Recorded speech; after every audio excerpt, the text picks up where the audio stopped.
Hi, it's Steve. Today we'd like to show you how to change the motor spring on your top load washer. It's a really easy repair. Let me show you how we do it.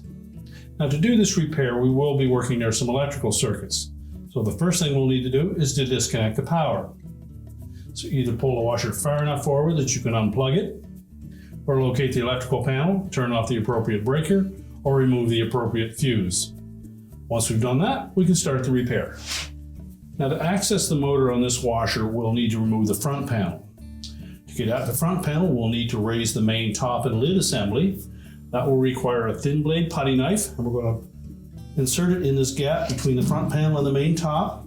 There's a couple of spring clips that hold that top to the cabinet. We'll need to release those first. About 4 inches in from either side, you should meet the resistance of a spring. Simply depress the spring, lift up on the top, hold it in place, and do the same on the opposite side. And then we can raise the whole top and lid assembly. If you're close enough to the wall, you can simply lean it up against that. If not, you'll need to secure the lid to the top and either use a lanyard with one of these holes on the bottom of the main top and secure it to the cabinet, or have somebody hold it for you.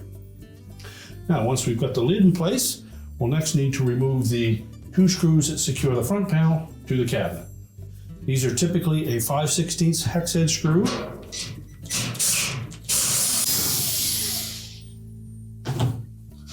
Remove both screws, tilt the front panel forward, and there are 2 hooks on the base frame that fit into slotted openings on the bottom of that front panel. Just lift those off and we'll set that aside. Now next we'll need to remove the motor cover. Just mount it to the top of the motor with 2 5/16 hex head screws. So just remove both of those.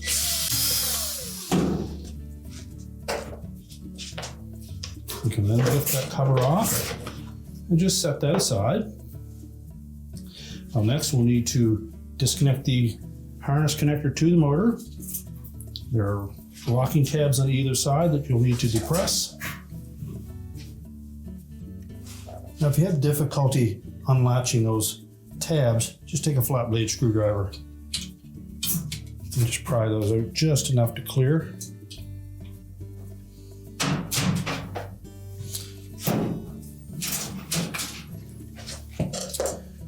And as well, there's a ground wire that is attached to the motor base, and that will need to be removed as well. Now with the ground wire out of the way, we next need to remove the 2 mounting bolts. There's one accessible from the front and another one on the back side. They're both 3/8 hex head bolts.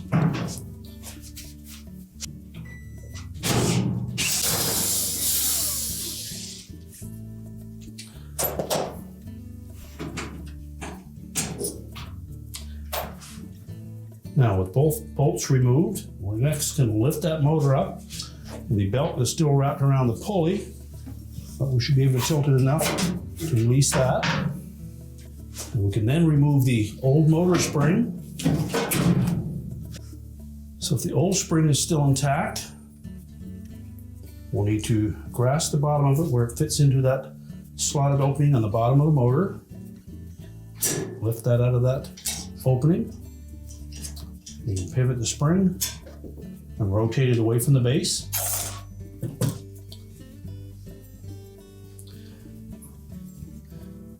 Now we'll take the lower offset hook and insert that into that opening first.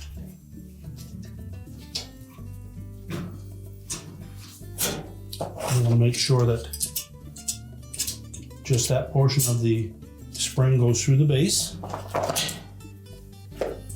And then using our needle nose pliers, I'm going to make sure we get a firm grip on that spring. We don't want to damage the windings of that motor.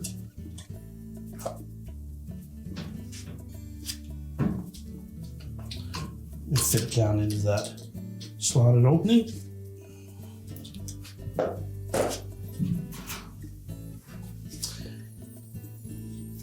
And the outside edge of that spring should fit into that little notch on the edge of that motor base frame.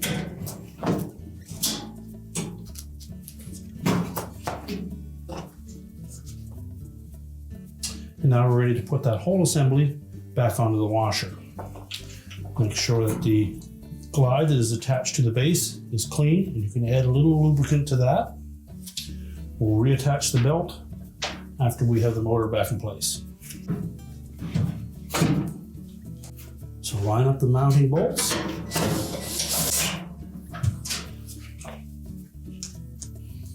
As well as the one in behind.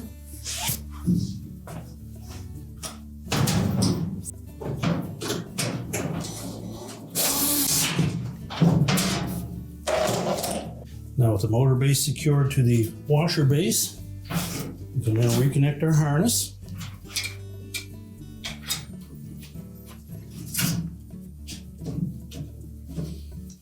Make sure the locking tabs on the side of that connector are engaged. We'll reconnect our ground screw.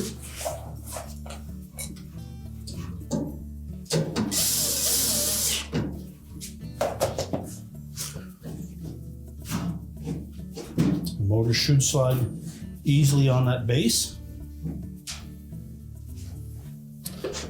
We'll replace the motor cover and secure it with 2 screws.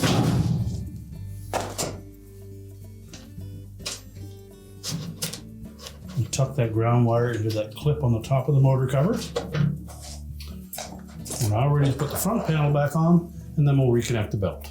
So when mounting that front panel, make sure the slotted openings on the bottom fit over top of those 2 hooks attached to the base. Make sure they bottom out.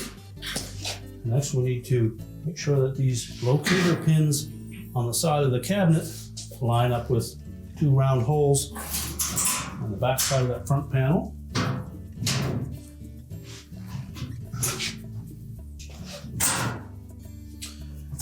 Then reinstall the 2 retaining screws on the top.